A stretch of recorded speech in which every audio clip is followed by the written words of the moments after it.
Hello and welcome, everyone. My name is Shannon Lundeen. I'm the director of the Women's Center here at Case Western, which is right down the hall if you have not visited before. Welcome to the Tink, and welcome to one of our first series of about 3, we hope, that's going to focus on masculinity and feminism, misogyny, nerd culture, race, and much more.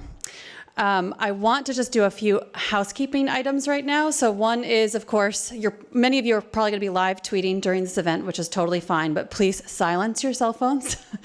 And I also want to let you know that we are going to be filmed by 2 people, so media vision in the back, so that this talk will be accessible by the Case community later. And also by Arthur Chu Film.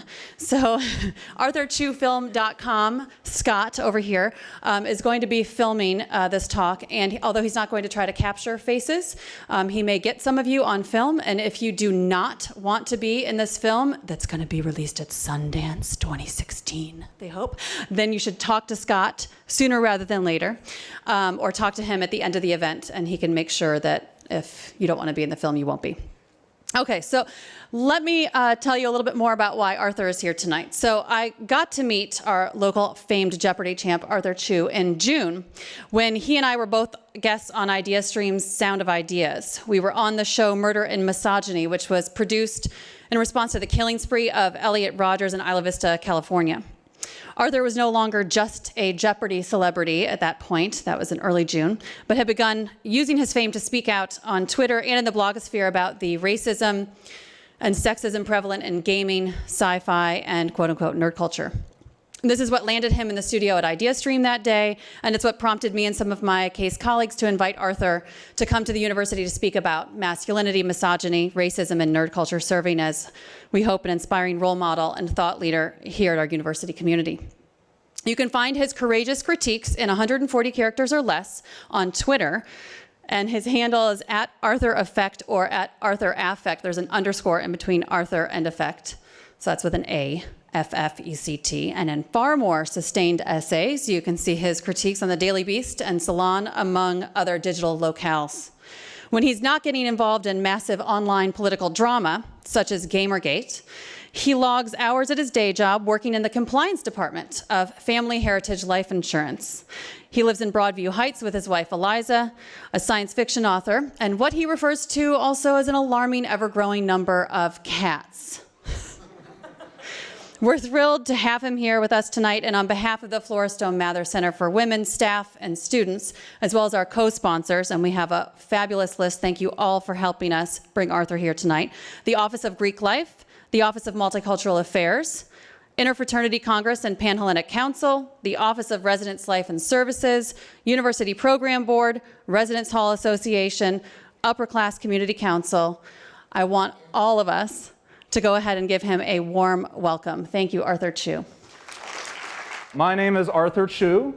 It is not as famous a name as LeBron James, so if you're here and you're not at the queue and you're not glued to your TV, that tells me that you are unusual people, countercultural people. You have taken the road less traveled, and I thank you for that. So as Shannon kindly said, I'm a writer for the Daily Beast. I write about politics. I write about nerd culture and pop culture for Mental Floss. I've written about race for NPR's Code Switch. And just recently I got a piece published by Salon this morning. But to be honest, most people know me from Jeopardy, right? And this is the version of me that you're probably familiar with. That's me about 30 pounds heavier last year. And you may remember that I was called the Jeopardy jerk. I was called the game theory gangster of Jeopardy, or occasionally just the smug shithead who needs to get off of TV. I was told it's a college audience, so I'm allowed to swear. So I'm no stranger to controversy. That's the main thing. And the other thing is that I am a giant nerd, right? You don't win $300,000 on Jeopardy without being sort of congruent to the nerd stereotype. So I was asked to talk tonight about the revenge of the nerds, which is what we've been hearing about a lot from the tech sector. We've been hearing a lot about it in the entertainment world, that nerds are ascendant, that the underdog has triumphed, that we are now in an era when the social order has been overturned and the little guy is on top. What is a nerd? What does that mean? It means someone who's intelligent, socially awkward, passionately devoted to specific subcultures. Someone who breaks from the main current of the mainstream culture, right? Someone who's into comic books, someone who's into anime, someone who's into video games. But let's be honest, it also usually in our minds means a white man. That's our mental image of a nerd. And why is that? Well, let's go back to what a nerd is supposed to be. Nerd is a term that, well, it's originally a term from one of Roald Dahl's short stories, but that's another. It's a term that was coined to mean someone who doesn't fit in. What does it mean to not fit in? There's a lot of major ways people don't fit in our society that have been analyzed by various people. There's race. That's a major way that someone cannot fit in. There's class, not having money, not having a certain educational background. There's gender. If a woman is in a male-dominated space, she does not fit in. There's whether or not you speak the language. There's your sexual identity. That's a big one. Men who love men have not fit in our society for a long time. Does that constitute being a nerd? Does that evoke the image of a nerd or an outcast in people's minds? Usually it doesn't. When we say that someone is a nerd, it means they just don't fit in. They fit in for intangible reasons, for reasons that don't make sense. They fit in for reasons like their academic interests, for abstract reasons like being introverted, that they personally don't have an easy time getting along with other people, that they have poor social skills. In other words, when we say a nerd is an outcast who doesn't fit in, we're talking about someone who doesn't fit in according to what Dr. Martin Luther King said is the content of their character as opposed to the color of their skin, right? To be able to not fit in for things that actually have to do with relating to other people, things that were not assigned to you at birth, that is a form of privilege. And when I say that white men who don't fit in are privileged, what I don't mean, and this is a straw man that gets erected a lot, I don't mean that they are immune to suffering. I don't mean that they are immune to failure. I don't mean that they can never experience injustice. What I mean is that when a white man doesn't fit in because he doesn't get along well with people, because of his interests, because of his choices, because of his personality, people notice that. When a marginalized person doesn't fit in because of something that was assigned to them as a category that they have no control over, that's just the way things are. So, when we talk about nerds, we talk about people who are primarily ostracized for being intelligent, socially awkward, passionately devoted to specific subcultures. That means people who are not marginalized for those other reasons that we don't notice because that's part of just how society works. So that means that the image of a nerd is dominated by the image of white men, people who should otherwise have every reason otherwise to fit in, to do well in society, but something about them as an individual causes them to fail. You know, that's the form of oppression, that's the form of marginalization that gets noticed. And this is the interesting thing, is that because it gets noticed, it's the people who are still at the top of the pyramid within the nerd culture. If we say the popular jocks are on this side and the nerds are on this side, it's still the white male nerds who have only those specific things holding them back that get noticed as the exemplar of who a nerd is. The real oppression is the one that affects me as a white male nerd who has difficulty dealing with people, difficulty asking women out, difficulty fitting in with society, and so we get these weird paradoxes. The movie Revenge of the Nerds, which I took the title of this talk from, was held up in the 80s as this big revolutionary story about the ultimate social outcasts overcoming societal prejudice. And this was the image that they put on the poster. And the ultimate societal outcasts were guys. Most of them were white guys. I wrote a piece about a critical scene in Revenge of the Nerds where one of the characters who has a crush on a beautiful cheerleader, quote unquote, seduces her by showing up in her room in the dark wearing a Darth Vader mask, it's a Halloween party, and having sex with her under the pretense that he's her boyfriend. And he does so well in bed with her that when he reveals his identity, she falls in love with him on the spot. And this is This is sort of one of the peak moments of the movie where the nerds get their own against the jocks, and in it, a woman has no agency whatsoever except to serve as a symbol of a guy being better than the guys who are pushing him around. Why is the cheerleader who's being chased, who's being seen as an object, who's had sex with someone against her will, which is technically rape by fraud, that's a legal term, why is she not the underdog here? Why we're not hearing her story about being mistreated or about overcoming? Well, that's the funny thing, isn't it? The oppression that's easiest to notice is the one that's closest to being fixed. That's usually the problems that are the biggest problems are the ones that you don't even know are problems. The ones where you have to tell people that they're problems. The ones that we're all talking about, the fact that we're already talking about them means that we're already moving towards fixing them. And here's the thing about what we call the nerd personality type, this word nerd. What does it mean? It's something that comes out of an evolutionary process in how our society works. What's the opposite of a nerd, right? Ogre from King of the Nerds is a jock, right? This is the archetype of the top dog, the bad guy, the person who runs our society, the person we're all supposed to resent. What is a jock? An athlete in high school. What does that represent? It means someone whose primary attributes are physical competence, who is good at team-based activities in large groups where everyone has an assigned role, doing concrete manual labor, right? What's a nerd? What's the opposite of a jock? What does that mean? That's Leonard from Big Bang Theory. I don't really like the show, but it's a good picture. A nerd is someone who, instead of physical competence, has intellectual competence. Nerds are known for being loners. They don't occupy teams with strictly defined roles. They do their own thing, independent abstract thought. They're good at abstract problem solving. These are all seen as disadvantages in the stereotypical high school setting. That makes you weird. That makes you not fit in. But look at the big picture here. Jocks represent the old economy. Those are the jobs that are going away. The ability to work hard in a construction crew, to work hard as a member of a blue-collar enterprise, those things are being devalued in our society. Those are the jobs that are not coming back from the Great Recession. That's what everyone's saying, right? These things that are nerdy traits represent the new economy. This conflict between jocks and nerds, which has been evolving since I was a kid in the 80s and the 90s, it's about people who are acquiring skills for a changing world, displacing other people. The new economy, the new skills are the nerd culture. They seem oppressed because they're people who don't quite fit in yet. The young people who are growing up with computers, who are growing up with this information overload from mass media, who are adapting to a new culture that isn't mainstream yet but is becoming so. And so it seems like we're the underdogs only because we're noticeable for not fitting in yet, but we're here. Here's the thing about this nerd versus jocks thing.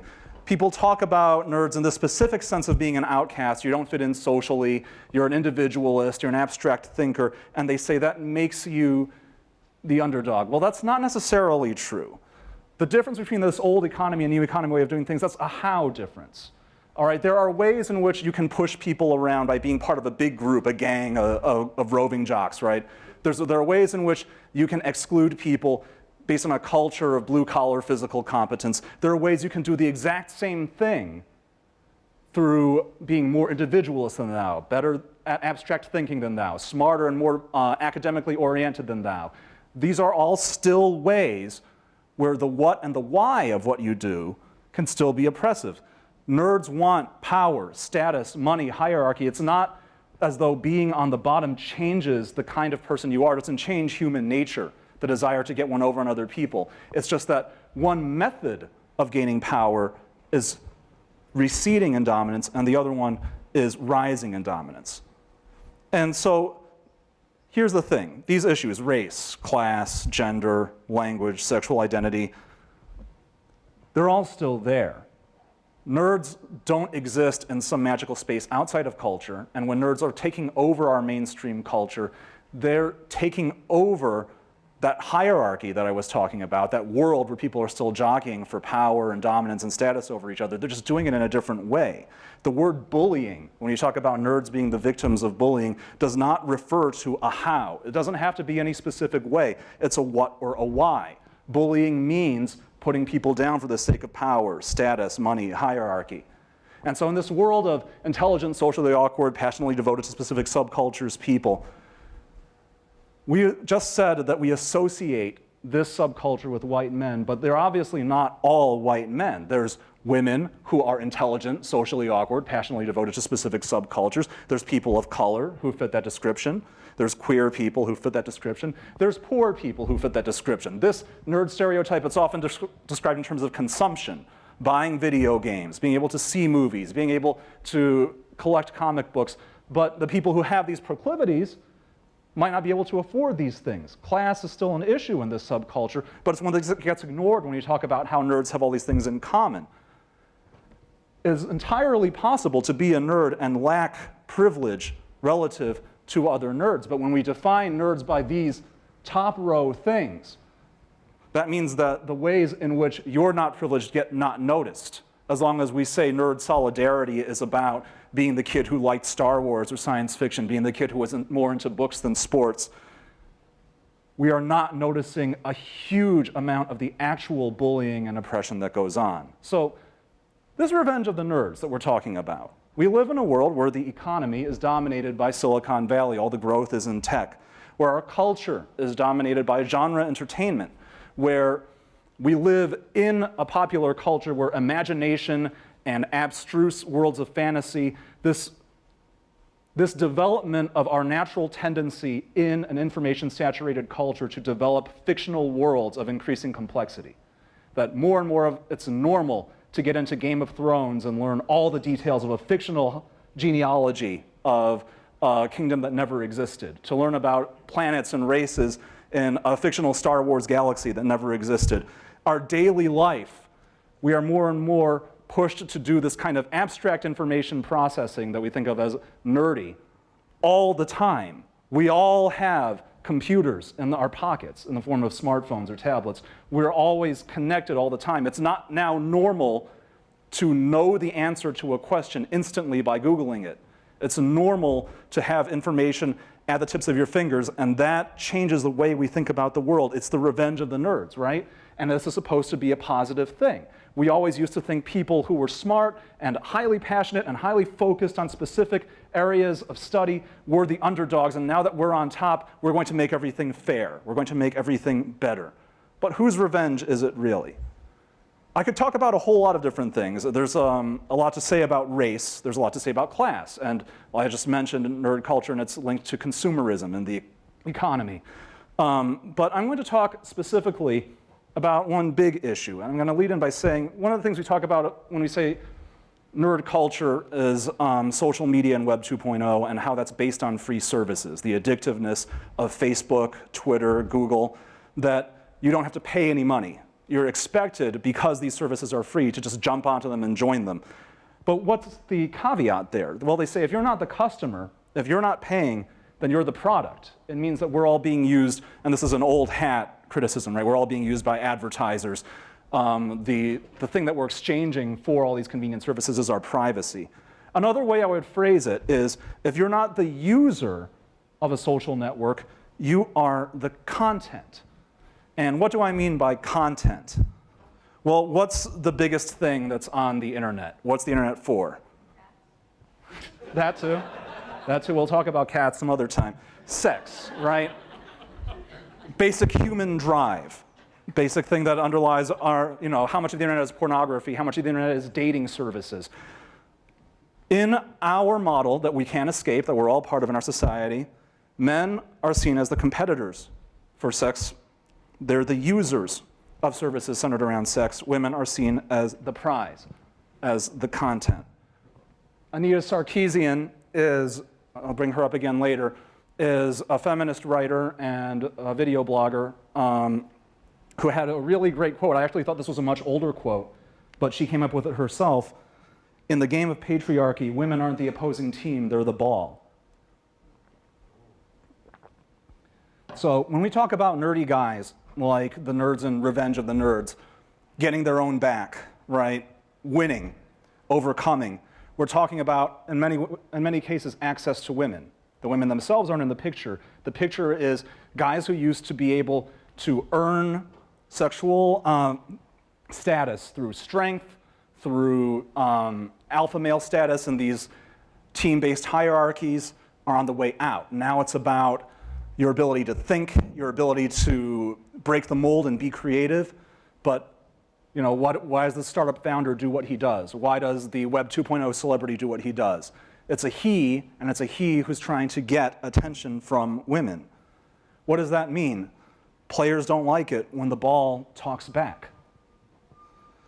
One of the things that inspired me to start this talk was reading an article by Amanda Hess, who is a tech writer who wrote this very controversial article for Pacific Standard earlier this year, Why Women Aren't Welcome on the Internet. And she collected a lot of statistics to try to justify something that I think a lot of us already intuitively know, but it still gets questioned all the time. So let's talk about some numbers. There's an organization called Working to Halt Online Abuse, or WOA, which is one of my favorite acronyms.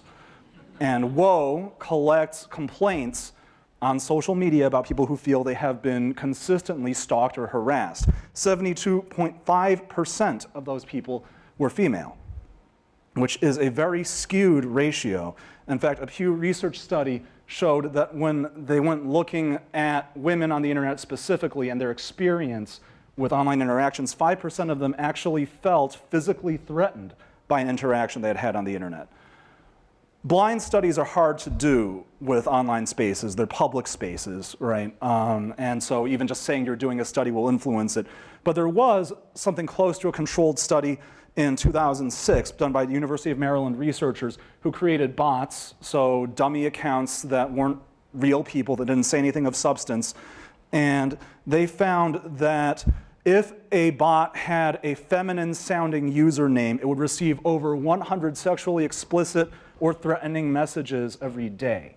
The average number of messages that a male or neutral-sounding handle got was about 3.7. All right, so this is an issue. Even if you don't follow the statistics, you can look at news stories. Why is it that Jezebel, this is reported in XOJane, of all of the sites on the controversial Gawker network, is the one that had to disable the posting of videos in its comments section because people were posting graphic images of rape? Why was it Jezebel, and why was it not Jalopnik, which is about cars? Why was it not the main Gawker network? Why was it not Ballywag, which specifically antagonizes tech nerds? Why was it the one that was a women's space, that was getting spammed with so many graphic, obscene images, they had to block all comments containing that kind of content? Let's take a look at another case, the 2014 Isla Vista shootings. I'm not going to name the shooter, that's just a personal choice, but as you may know, he wrote a 107,000-word manifesto that he posted before he went on his killing spree entitled My Twisted World. He did a series of YouTube videos. His last YouTube video is called Retribution. And in it, he said things like, I've been forced to endure an existence of loneliness, rejection, and unfulfilled desires, all because girls have never been attracted to me. It's not fair. You girls have never been attracted to me. I don't know why you girls aren't attracted to me, but I will punish you all for it. It's an injustice, a crime. I'm the perfect guy, and yet you throw yourselves at these obnoxious men instead of me, the supreme gentleman. And this is a highly unhinged, an exaggerated example of something that is nonetheless very common called the nice guy rant. And this is part of our culture as nerds. If you grew up as a nerd in the 90s and 2000s, you were around for when everybody had a nice guy rant and for when there was a huge backlash in feminist spaces against the nice guy rant. Who is a nice guy? A nice guy is Ducky from Pretty in Pink. He's Steve Urkel from Family Matters. They did a whole movie about this concept with Ryan Reynolds and Amy Smart, Just Friends, in 2005. It wasn't good, but the nice guy is the whole reason for Team Jacob in Twilight, who is, a werewolf and much more muscular than most nice guys, but he still holds that distinction of being the guy who is right for the woman, who does everything right, who works hard and succeeds at his chosen calling and is always there for her and supportive of her, but because of her fickle feminine nature, she rejects him for the bad boy. And this is an image that nerdy guys have sort of at the heart of their culture and that you hear over and over again. And it's not really about women being free to make their own choices. It's saying women are making old economy choices and they should be making new economy choices. It's saying women like guys who fit a certain model of the alpha male in that old blue-collar team hierarchy-based economy, but they should be liking guys who are creative, abstract thinkers like me, because my skills are actually more valuable. So here's the interesting thing. We talked about the role of media that inspired the shooter's radical ideology. There was a woman named Anne Hornaday, who is a film critic for the Washington Post, who wrote a piece about it, and there was a man named Arthur Chu, who wrote a piece for the Daily Beast about it. Hornaday's piece said in a final videotape message, "A sad reflection of the sexist stories we so often see on screen." The thing about it, it was a very measured piece in tone. It did mention Seth Rogen by name. It mentioned the film Neighbors, but it didn't accuse anyone of anything. Here's the piece that I wrote, "Your Princess is Another Castle, Misogyny, Entitlement, and Nerds," which was a much more provocative title and which included a great deal of cursing. At the end, it yells at nerd guys, "What the fuck is wrong with us?" That's something I said. There's a anonymous Tumblr user that I have to credit. Her name is Pop Torts on Tumblr, and she actually did, this is the closest thing I can find to a specific double-blind study of this issue, where she did a study about the online reactions to Anne Hornaday's column and mine. Arthur Chu, when he wrote about how culture may have been partially responsible for the actions of the Isla Vista shooter, received 75% positive responses. The remainder of the responses, the minority that were not positive, were neutral or mildly critical. Only 2% consisted of personal attacks. By 2%, I mean there was one tweet that I got that called me a mangina, which is actually a common term among a certain class of internet users for a man who is perceived to be a traitor to his gender. Anne Hornaday didn't use the word fuck in her piece. She didn't confront or accuse anyone. I did. She just said media played a role. The stories that we tell played a role. She received 23% positive responses. Of the remainder of the negative responses, 47% were personal attacks. Many people, it's hard to classify exactly what constitutes a rape or death threat, but many people said, "You should be raped," or "I hope you are raped someday," that you ought to be ashamed, you ought to kill yourself for taking advantage of this tragedy. I mentioned Seth Rogen in my piece. Maybe I just wasn't high profile enough at the time. Seth Rogen never addressed me, but he told Anne Hornaday that it was despicable of her to blame him for this tragedy. Why did she receive such a powerful response? And I won't say that anyone had conscious misogynistic intentions. It's something that most people don't notice is happening until you directly point it out, until you say, this guy said the same thing, but you didn't notice it the same way. You didn't respond to it the same way. This is what women on the internet call the hazard of interneting while female. And as far as I can see, what it comes down to is players can hate players. I am a huge shit stirrer on Twitter. I get in lots of arguments. I've written very provocative articles. I can't remember the last time I got an actual threat. I've gotten a lot of people saying nasty things about me, but it comes in bits and pieces between mostly positive responses. But the ball can't hate players. When a woman speaks up, suddenly everyone reacts with much more intensity, as though some kind of unspoken rule has been broken.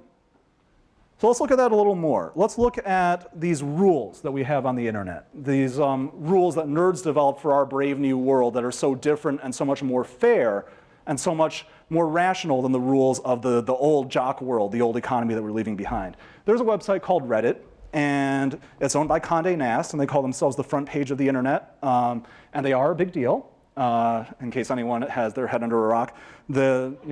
President Obama did an Ask Me Anything a little while ago. They've arrived. Okay, so Reddit is often cited as an extreme example of internet culture, but I would fight back strongly against saying that Reddit is cherry picking. It's a big deal. It's an important content provider on the internet, and Reddit was home to a subreddit called our Jailbait, which was for finding sexually arousing photographs of underage women, of girls, from Facebook or from other social media and putting them up in a context where older men were sexually fantasizing about them. There's a subreddit called Creep Shots. Creep Shots was specifically about using your phone to take pictures in public spaces unknowingly of women for sexual gratification. There was a subreddit called Beating Women, which was images of abused women, women with visible wounds and injuries, collected often from police reports that were, again, represented in a sexual context. Now, it's true you can find anything on the internet, but Jailbait was subreddit of the year for 2008 based on a vote of Reddit users. Jailbait was the second most searched term on Google that led people to Reddit after the word Reddit, and received 1.74 million daily views. Now, here's the thing. Redditors will say that Reddit stands for one of the most basic principles of the internet, one of the things that makes nerd culture such a great thing, which is anonymity. That we created this digital culture where, unlike the real world where I get judged based on how I speak, how I look, how I dress, I can hide behind a screen name online and just be my voice, just be my thoughts. And they believe that this is a form of discourse that's ennobling, that enables us to escape our prejudices. Well, this is a man named, his username was Violent Acres.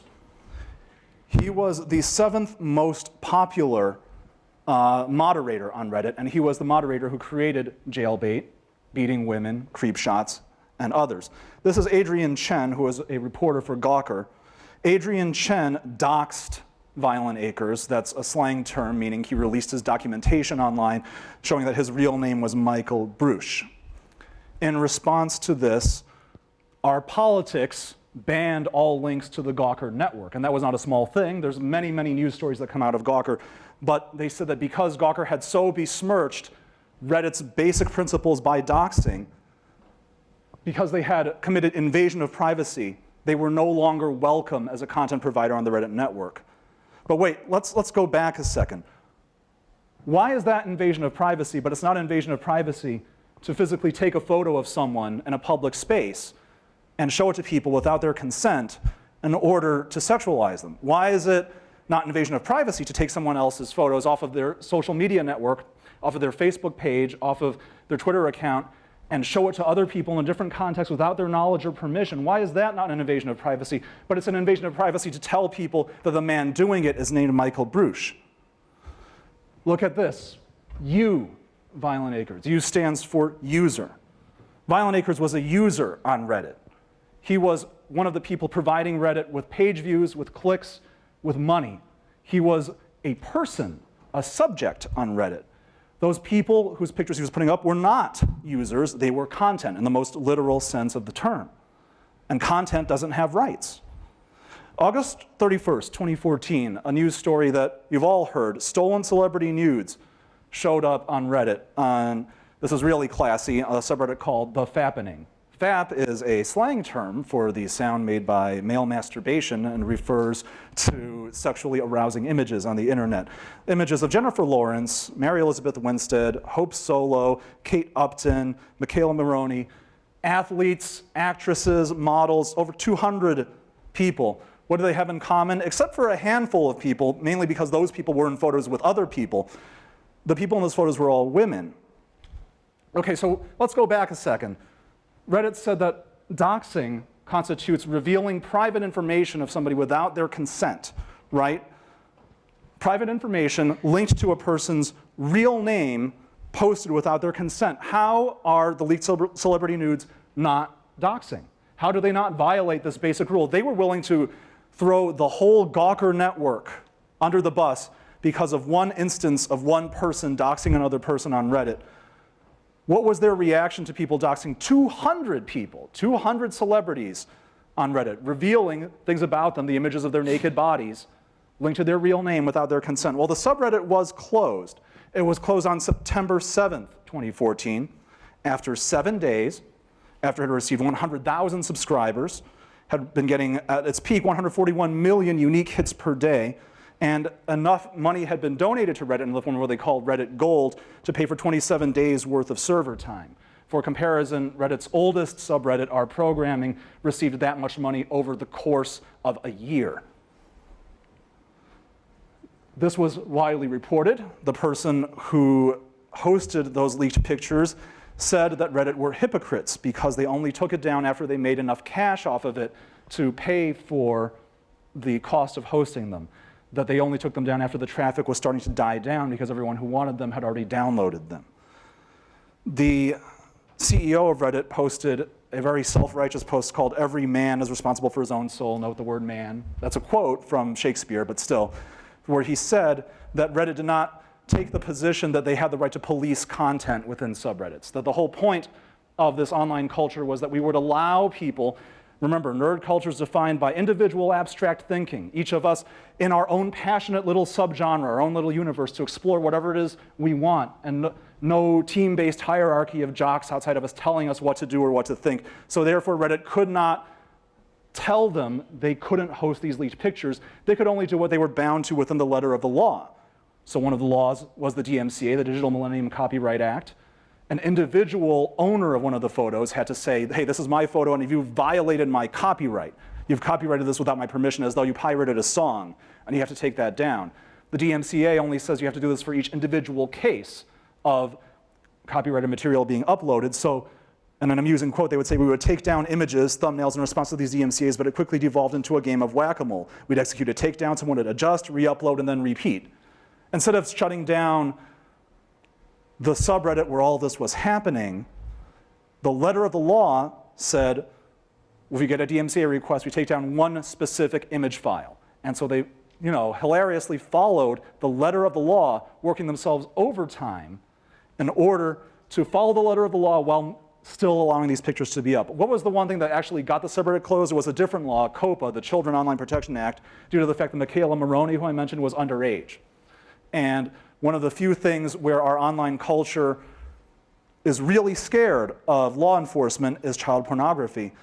That one thing was enough to get the whole subreddit closed and was enough to get strict enforcement against any similar subreddit being opened.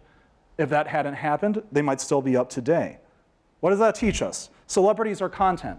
If you're famous, you don't really have rights because you're not so much a person, you're a thing that people consume. You're a thing people come to Reddit to see. You're the show.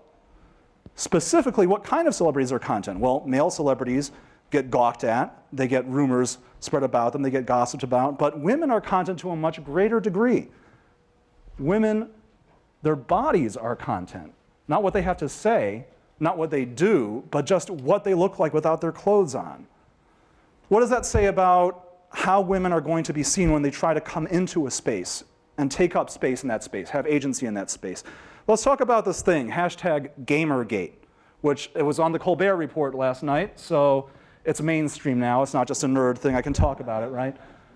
August 16th, 2014, a man puts up a post on WordPress called the Zoe Post about a woman named Zoe Quinn. He's an angry ex-boyfriend. It's a sex scandal, and he's complaining about how she cheated on him with a bunch of other guys. Okay, why does anyone care? If you ask anyone who supports the Gamergate hashtag on Twitter, they will say that it is about journalistic integrity.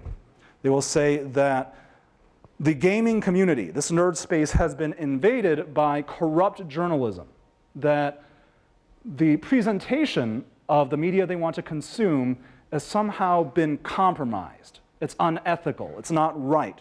Well, who are the people who are at the center of this defense of gaming journalism? Zoe Quinn is the woman who was named in the Zoe Post. She's not a journalist. She wrote a free game called Depression Quest. It's never been for pay, so she's never made any profit off of it, that was designed to raise awareness about the psychological consequences of depression. There's a woman named Anita Sarkeesian, also not a journalist. She specifically calls herself a political activist and specifically creates online videos, the Feminist Frequency series, about sexist tropes in gaming. Dina Karam is not a journalist. Dina Karam is the moderator for a Kickstarter for a game project called Mighty Number 9. Jen Frank writes op-eds occasionally talking about her personal experiences in gaming and wrote an op-ed in The Guardian that she was attacked for about how she didn't like being harassed when she wrote about video games. Lee Alexander, closest thing to a gaming journalist, writes for Games Sutra, supposedly started this whole thing by writing an article that says, gamers don't have to be your audience, gamers are over, which the gaming community took as a personal attack. when she said that the stereotype of gamers as being white men between the ages of 18 and 35 was over and gaming could appeal to a wider audience. That was the message they found offensive and saw as an agenda being pushed on them from above. Are these major industry leaders? No, but they do all happen to be women. And of these women, Zoe Quinn had to leave her home due to death threats. So did Brianna Wu, another game developer. Zoe Quinn had her nude photos stolen and shared on the internet. Jen Frank was harassed until she announced she was quitting the industry, that she was no longer going to write as a freelancer about games. She was going to write about other topics. Here's the thing about journalistic corruption in the gaming industry. The gaming industry is now $66 billion. Some people say, depending on how you measure, it may be a bigger total industry in terms of how many people are employed in it than the movie industry. It is mainstream now. Money from major publishers is everywhere. Major media conglomerates are in gaming. Gaming companies like EA have a tremendous amount of clout. Are they complaining about games like the Halo or Call of Duty series automatically getting tons of press, publicity, previews, and favorable reviews from gaming outlets? Are they complaining about the way that smaller developers are being pushed out of the industry by mergers of gigantic companies that swallow up all the other companies?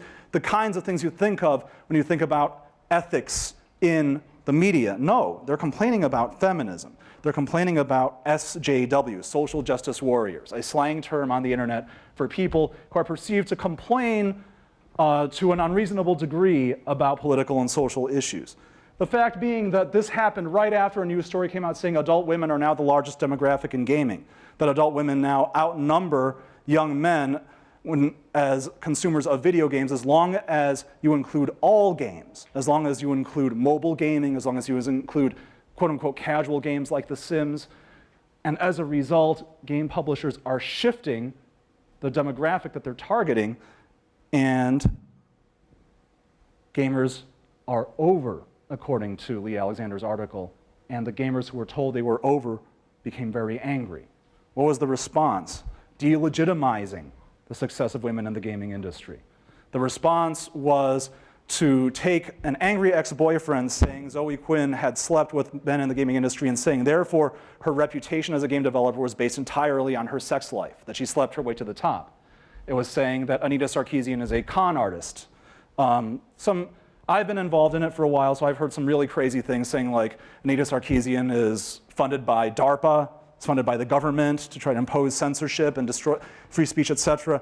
But that this social agenda is being pushed on us. We actually get posts saying the plight of the straight male gamer, saying that games were the last refuge for straight men who felt themselves oppressed by the rest of society. The word bullying comes up in Gamergate over and over again. People on a hashtag saying we are straight men who are oppressed because we were bullied in school, because we were introverted, because we liked technology, because we weren't into the social dynamics of jocks. Gaming was our refuge, and it's being taken away from us by people who don't deserve it. As a result, there have been FBI investigations of death threats. There have been terms of service takedowns of doxing of Zoe Quinn, Anita Sarkeesian, and other women targeted by Gamergate. Reddit banned them from our gaming. YouTube took down angry YouTube rants calling for negative consequences to fall on Zoe Quinn. 4chan even, which is the cesspool of the internet, realized this was becoming a big issue, that there were too many real threats going on, that someone actually threatened to shoot up a talk at Utah State University that Anita Sarkeesian was going to give. Threatened the largest school shooting in history, explicitly linked it to the Montreal Polytechnique shooting, saying that he was going to get revenge on the feminists. You would think that this much of a backlash would shut down a movement like that, but I'm going to paraphrase something we used to say about the internet as positive. The internet interprets basic decency as damage and routes around it. The word in there used to be censorship, but the one place that everyone took as a refuge after they were kicked out of other spaces on Gamergate was Twitter, where we have crowdsourced hashtag harassment. A hashtag doesn't have a host. Nobody owns a hashtag. Anyone can post on a hashtag. That's what's supposed to be great about Twitter. That's what's supposed to be great about nerd spaces, is that we've created decentralized ways for people to join their minds together and share ideas without any single person owning the channel. And that means that within 2 months there have been 1 million tweets where just by posting the hashtag Gamergate, you can put yourself in touch with all of the other people who likewise believe there's a feminist conspiracy to destroy video games and coordinate attacks and abuse against female game developers. Twitter has heard about this problem before. Twitter isn't doing much about it. People have repeatedly said Twitter has become, for all of its virtues, the fact that you can respond to people in real time, that you can link up and form a trending hashtag, a social movement, very quickly and in a decentralized, anti-authoritarian manner. All these good things also make it perfect for rousing angry mobs. But Twitter hasn't changed the way that it works. There was a report saying that Twitter, Facebook, YouTube, and even Google+ have reports about the disproportionate level of harassment women get online from these disorganized mobs, and they aren't doing anything about it because in order to do so, they would compromise the culture that makes them so attractive to the nerds who built them. The culture of free speech, the culture of individual, disorganized, passionate movements organizing themselves around a common cause.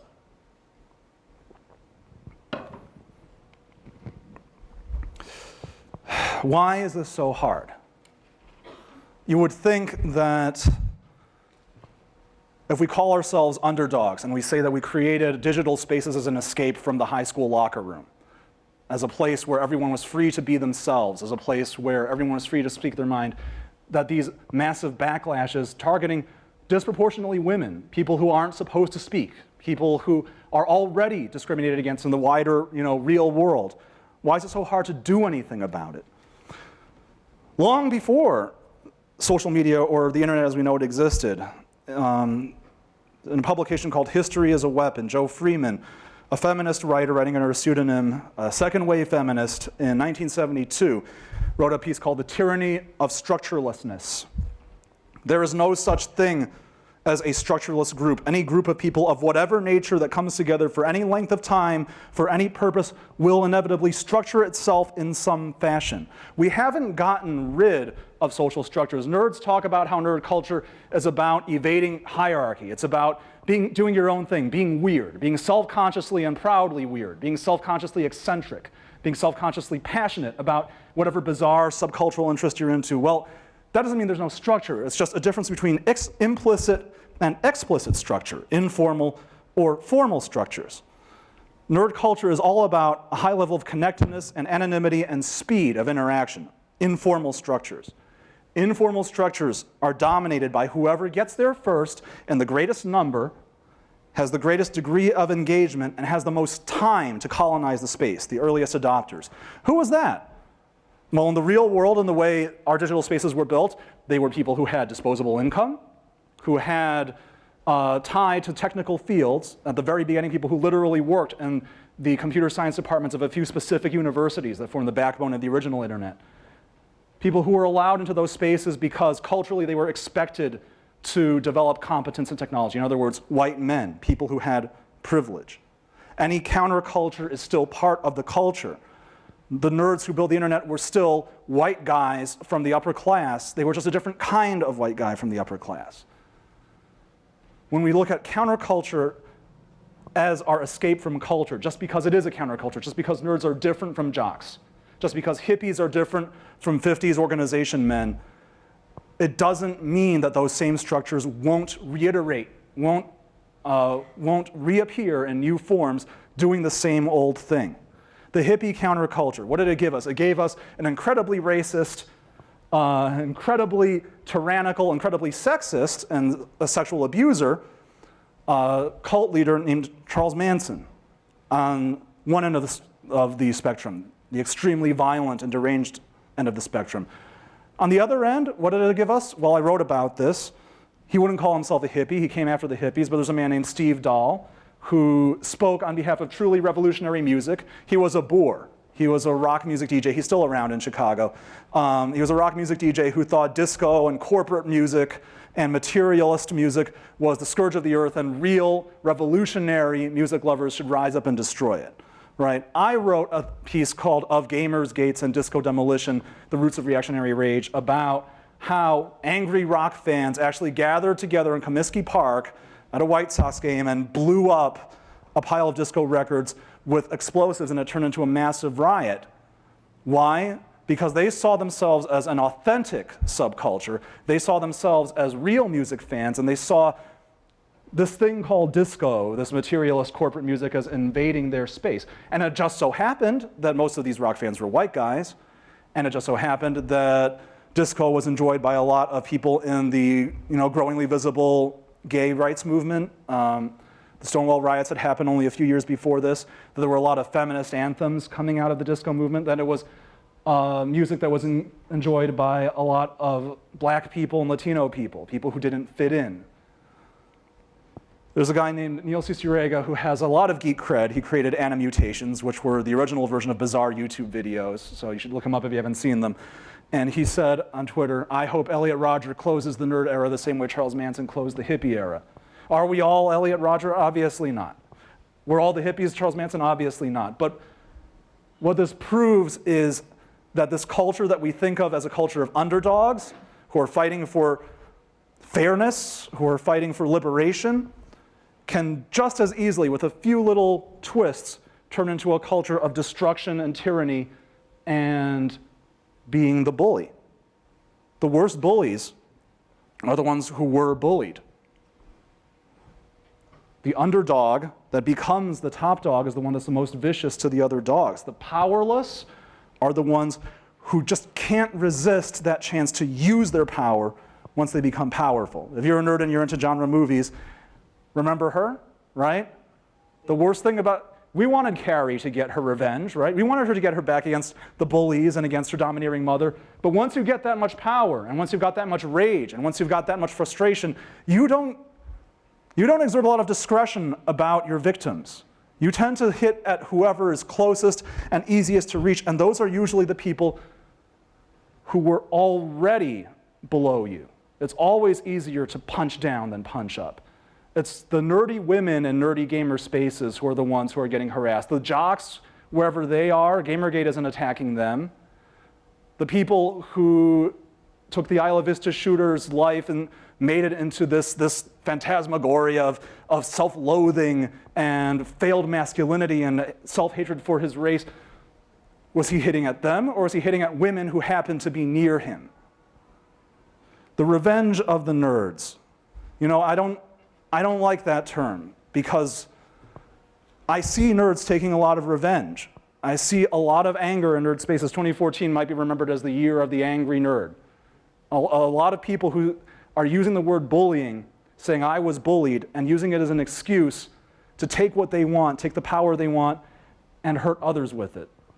So allow me to quote scripture, all right? The closest thing we have to scripture. There was a preview poster in 1983 before the last of the original Star Wars trilogy came out called Revenge of the Jedi. A lot of people saw it. And famously, when the movie actually came out, it was called Return of the Jedi.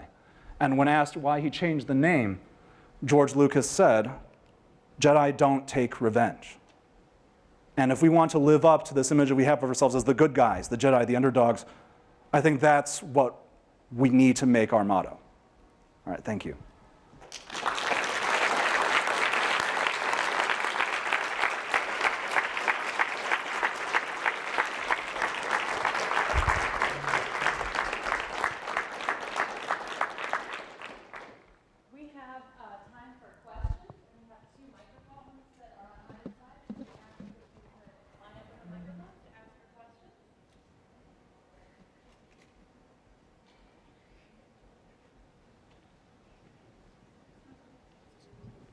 So what I would ask is this working?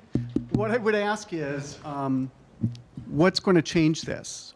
What's going to make these folks who are white men, who are meet all those characteristics you talk about, what's going to make them not be like they are?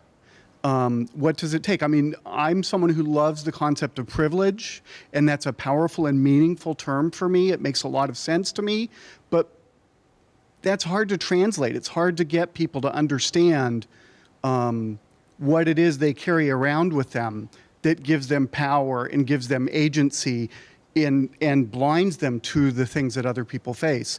How does that culture change? That's the $64,000 question, right? I shouldn't mention that show, right? That's a quiz show scandal thing. I could get. I don't want to. But yeah, no, that's the big question. And it's a question that I wrestle with a lot. And personally, here's the thing. One of the things about nerd culture, right, that because we're a generation that reads so much now and can absorb so much information, we're supposed to be so much better at dealing with imaginary worlds and fantasy, and that's why genre fiction is on the upswing and everyone's watching superhero movies and fantasy movies.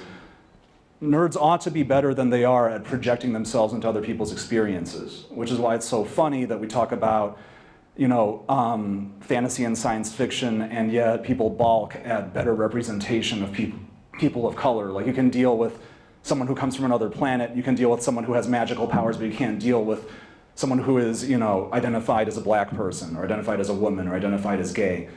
But really, it's about having those stories out there and sort of having them available as something to project yourself into, that we learn through stories. The nerd tradition of science fiction and fantasy is about, expressing ideas through storytelling. And personally, I feel like I've come to change a lot as a person from listening to other people's stories. It's sort of the cliche I keep falling back on, that we should be listening more. And one of the things that's happening right now, the reason I think things are so violent right now is because it was always easy to not listen before.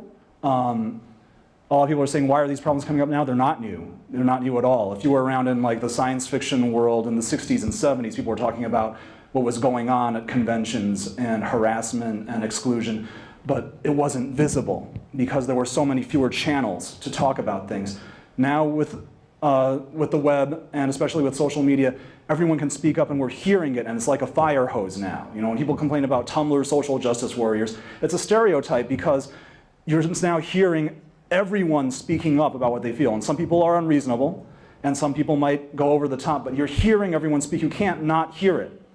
And there's always going to be a backlash from suddenly hearing it when you weren't hearing it before. But I truly believe that in the long run, being forced to hear it, they talk about the Overton window, it changes the framing of the conversation. The cancel Colbert thing with Stephen Colbert, right? Not a lot of people took Sui Park's side when she said, he made an Asian joke, that means we should cancel the show. But a lot of people for the first time heard, you know what, Asian jokes are a big deal. They're really hurtful. It's not just a random thing that you can say. It pushed the conversation in a certain direction. I keep thinking about the 2004 election, the Bush-Kerry election, and how people said gay marriage lost us that election. If you were paying attention to politics then, they said, we have to abandon this issue of same-sex marriage because the backlash against it was so huge that if we keep on pushing it, we're going to lose every election. The religious right will cost the Democrats every election for a generation. And instead, 10 years after 2004, a majority of the country has marriage equality. And pretty much 98% of college-age students are in favor of same-sex marriage. Why? Because once we started having the argument, instead of just taking it for granted that same-sex marriage was just not going to happen, that it was off the table. Once we started having the argument after the backlash, after the big fight, the initial fight, the initial anger was very scary and very intense and very vehement, but behind it there wasn't an argument. Behind it there wasn't something that could withstand the light of day. And I really believe that if grievances are aired and people's stories are heard, eventually people will have to, at least they or their children, will have to hear those stories, and by osmosis and by slow change, the window, the framing of what's acceptable will move. And that's just, maybe I'm an optimist, but that's what I believe. Yeah.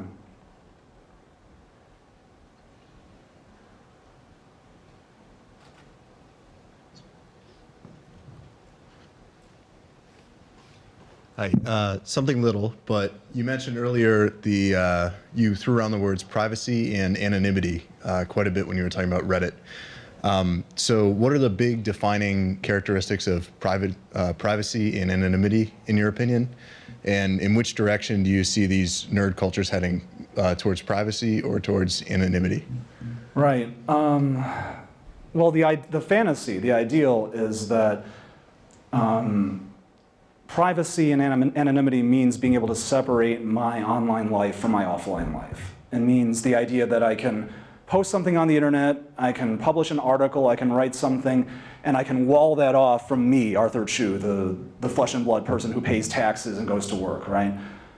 And I think that's an important thing. I'm not saying it's a bad thing. I think that the initial architects of the digital world that we live in were a little over-optimistic about how widely that could be applied. Because now the digital world's part of the real world. You can't really escape it. That I do have my real name on my Facebook page because I need to make contacts in real life to do the things that I do.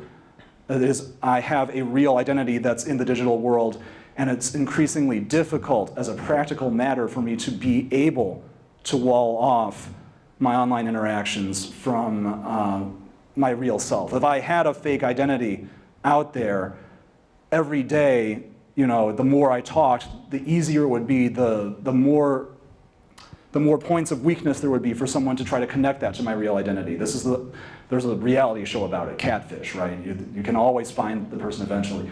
So I'm not a crypto guy. I'm not an expert on the issue. I do think that the way things work right now is unsustainable because what happens right now is we have privacy and anonymity until someone has a strong interest in taking it away from you. And there's an asymmetry there. It means that people who get in the public eye and attract a lot of negative attention, it is almost a certainty that you will eventually get doxxed if you're controversial. That's just a fact. But the people doing it, the crowdsourced people who are against you, each of them is just an individual, random, anonymous voice, and they're all contributing to it. It's a thing that empowers groups versus individuals, sort of perversely.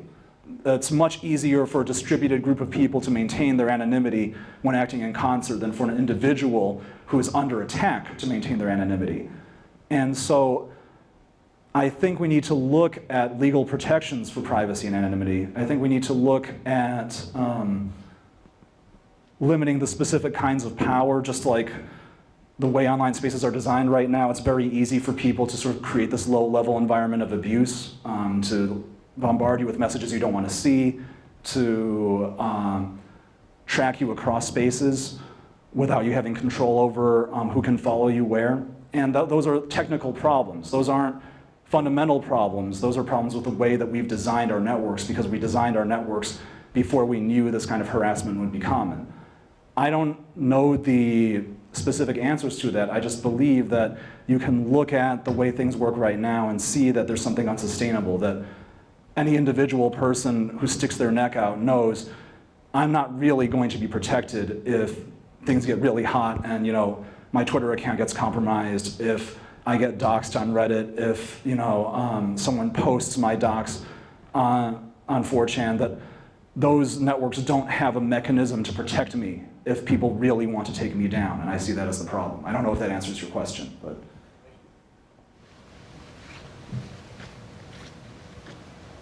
I'm also happy to ask the microphone if somebody in the middle doesn't want to get up and get out.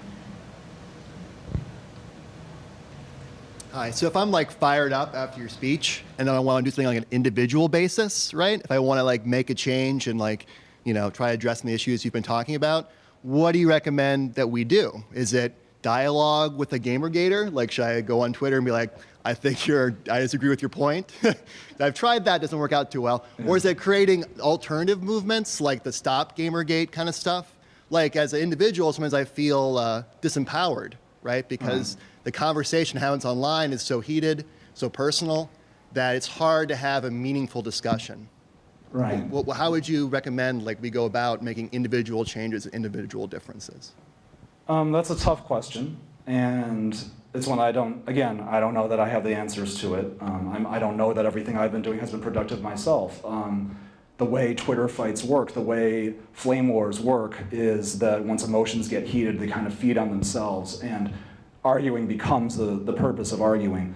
The thing about Gamergate right now is that it's mostly a problem for the people who are being targeted. As someone who plays games, you could just ignore it and it wouldn't affect you.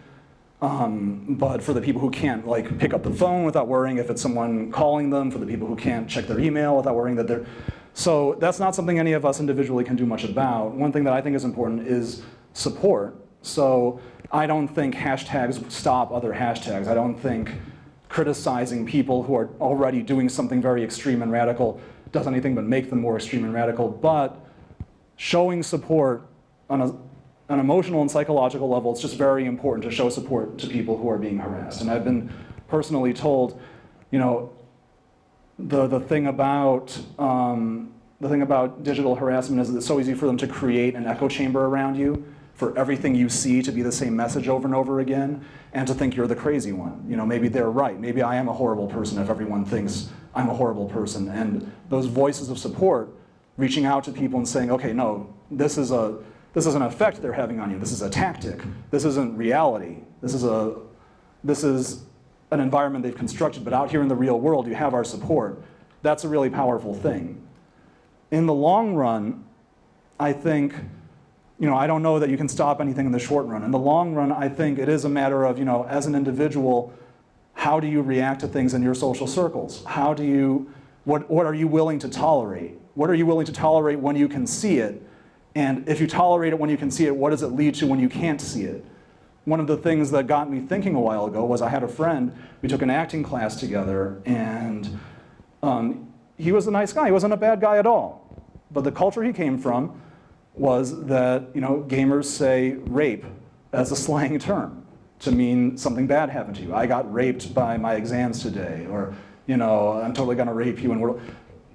And not realizing how much he was offending people he was talking to, because this was a different culture that we were stepping into, the theater culture, which is a much more, you know, left-wing PC culture. And I don't say that. I don't use that term, but I was willing to tolerate it until I saw how it affected other people. And I was like, why am I okay with this? Why haven't I said anything before? And it's that kind of thing. Is that one person going to go out and hurt somebody? Probably not. It's just a word for him. But he's in a culture where that's normalizing something. And a more extreme person, a more disturbed person in that culture is going to take it a little bit further. And another person is going to take it a little bit further. And if nobody draws the line, that's where you get to people thinking that these absurdly horrible things are acceptable. And so for me, it's, you know, it's like a cliche, but are you going to be the first one to stand up and say something? That's not cool. That's not right. I don't want to be around that. And what I kind of feel like is that nerd culture has so much been about, you know, we've all come from being excluded by other groups. We don't want to exclude anybody. And so we won't openly exclude things that are sort of covertly exclusive. I'm not going to kick you out of the group for saying offensive things, even though you're saying offensive things is what's excluding other people from feeling comfortable here. And there's a very old post that's been shared a million times, the geek social fallacies, right? That says that any exclusion is a form of bullying. We have to get past that. You do have to have principles. You have to exclude things. You have to not tolerate intolerance. You know, that's very vague. Go forth and do likewise, but that's what I think. So, yeah. First of all, bravo. I really enjoyed your presentation. I am so glad to be living in a time and a place where people are talking about these things, and we have we'll call it a mainstream audience that came and was interested in hearing about what you had to say tonight. I wanted to ask about some of the ways you presented your arguments tonight. And you said things like, I think it was 76% of the comments to your article were positive, whereas 28% of the comments to hers were positive, and things like many people responded this way. But of course, what you're talking about here are not necessarily people. You're talking about blog entries or posts or accounts that said these things. For all you can tell, it's only 2 or 3 people behind these things. Or maybe there is more data on this. I don't know, and that's the question. Do you think we're looking at a disease within the society of the internet, or a mental disease within a certain small group of people that is just extremely powerful and was just never observed before now? That's an interesting question, and it's something that's been explored a bit. In fact, the troll has become sort of like a mythic figure for us now, right? And there's been articles about the psychology of the troll as this like demon figure, this one person who, through technical prowess and through extreme amounts of free time, is able to create a social backlash out of nothing. I think to a degree that's true. I think there's definitely such people. I think the point I was trying to make with comparing me and Ann Hornaday, whether or not those were all separate people, the people who were targeting her and not me. So there is still a gendered difference, even if it is a small group of trolls, on who gets targeted by the trolls. Trolls don't randomly target everybody. There's some people who are attractive targets to them, and we need to ask what makes someone an attractive target. And a lot of times it is, you can create much more drama. You get much more satisfaction somehow from shouting a woman off the internet than a man. But as far as, are these people representative? Is it just a few bad apples that we have to sort of cull? Or is there a wider social problem? I mean, I think I'm not as optimistic about the idea that it's just a few bad apples, because the bad apples don't come from nowhere. It's not like there's some people with some kind of demon gene that makes them horrible people, makes them decide to go on the internet one day and stir up trouble. It's the culmination of a sort of one-upmanship that you can see. And it's a kind of alpha male bullying. It's a kind of social dominance thing. Whatever bad things you think jocks do, nerds just do it with a different how, right? That you can see it. Whoever can be the most offensive, whoever can have the thickest skin in verbal confrontation, that becomes a way to exert power as opposed to physical power. It's a thing you can see, and it's the worst trolls are the ones who take this to the greatest extreme, but everyone does it a little bit. Everyone kind of needles each other a little bit. At least when I was growing up, that was a big part of what it was like to be, I'll cop to it. I was never a big troll, but I would got in a lot of very stupid fights and said a lot of very nasty things to people for no good reason, because online discourse has a way of escalating aggression that way. Or rather, this is the way aggression escalates in online discourse. This thing that guys in particular do, where we escalate aggression against each other, happens in a certain way in these spaces.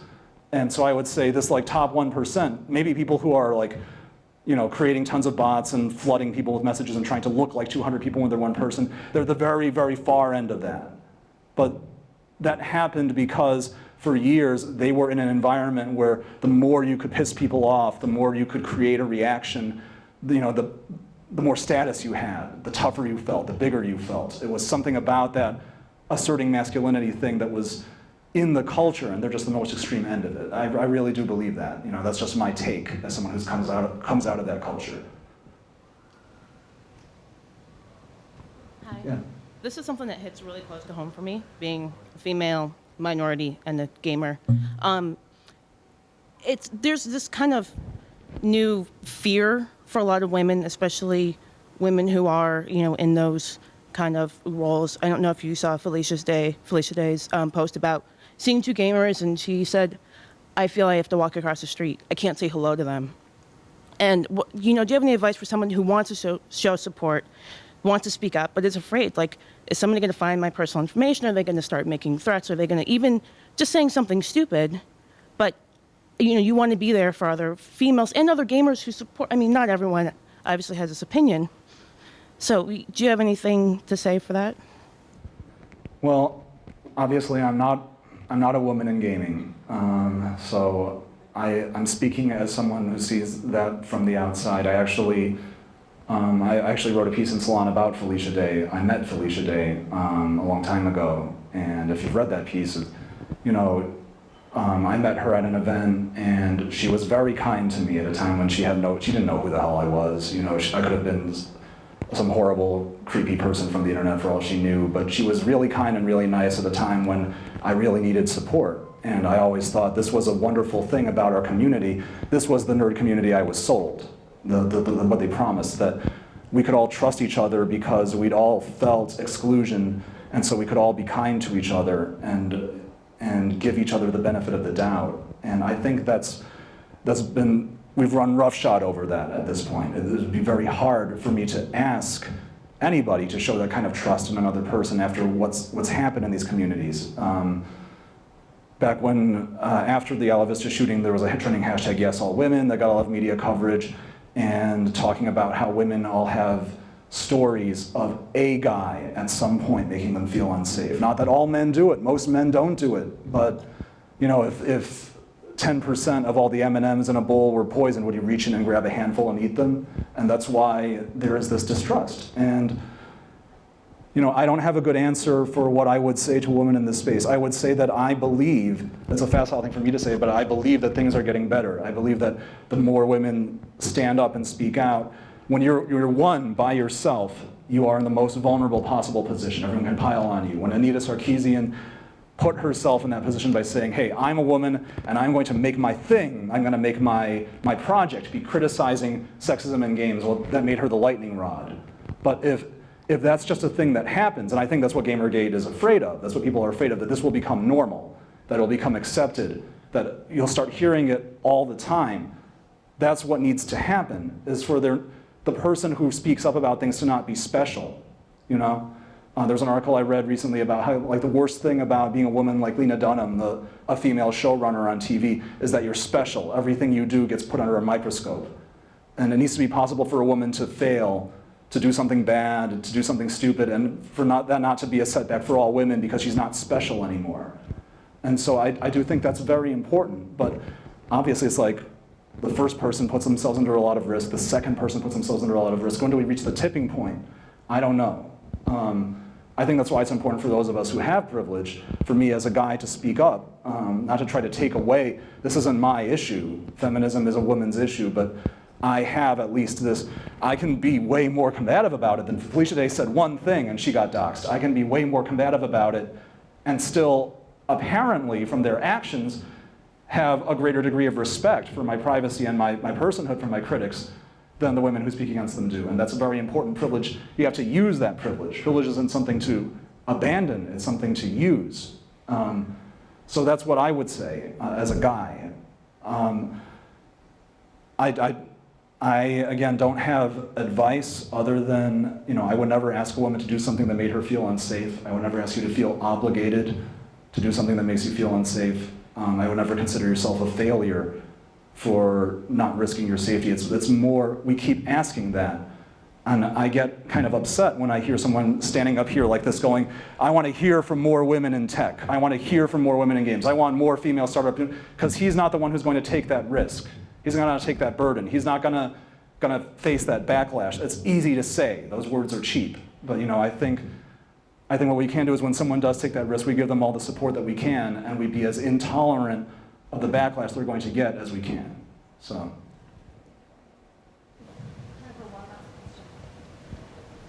Hi, thanks for your talk. It was very good. And I would say that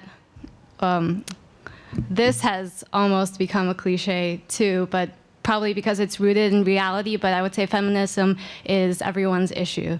And do you think that the criticism and backlash you see of women on the internet is even more dangerous than in real life, or maybe it's overrepresented? And do you see that this problem may not be solved without addressing cyberspace bullying? Right. Again, a lot of complicated questions, so questions that I don't have a pat answer for, you know, not like a trivia question where I could just say. But, yeah, I mean, it's a hard question to say where things are better or worse in real life. I mean, what's real life? Real life is real life includes the internet. Real life includes your workplace. Real life includes your intimate life with your partner. Real life includes walking down the street. I would say that the bad thing about digital communication is how everything can be amplified very quickly. And so something that could just be a brief, unpleasant exchange in real space, someone saying something nasty to you, can get echoed and go viral and become this like huge, overwhelming thing very quickly in digital spaces.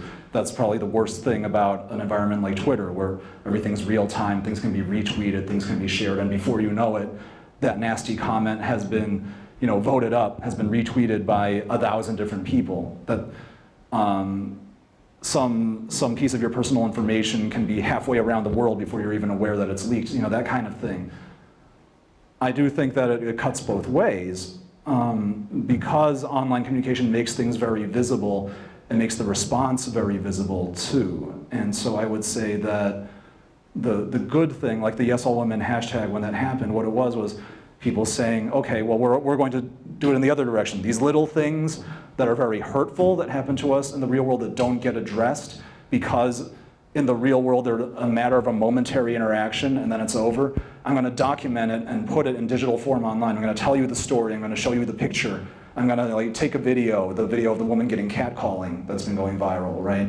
And I'm going to show you, and we're going to put it in your face so you can't ignore it anymore. And to me, this is kind of like a war, right? There's one side that's taking the harassment and amplifying it as much as they can to scare people off, and there's the other side that's taking the response to the harassment and amplifying it as much as they can.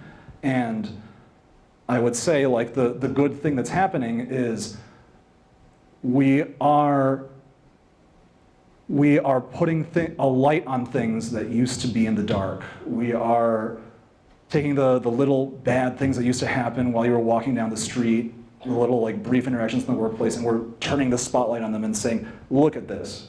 And then people can do that in a bad way. They can take something and put a spotlight on it to make it worse, to increase that harassment, to like mock you and kind of kick you when you're down. But the response against it, the words of support, the words of we're not going to tolerate this anymore, the words of saying something needs to change, that's amplified too.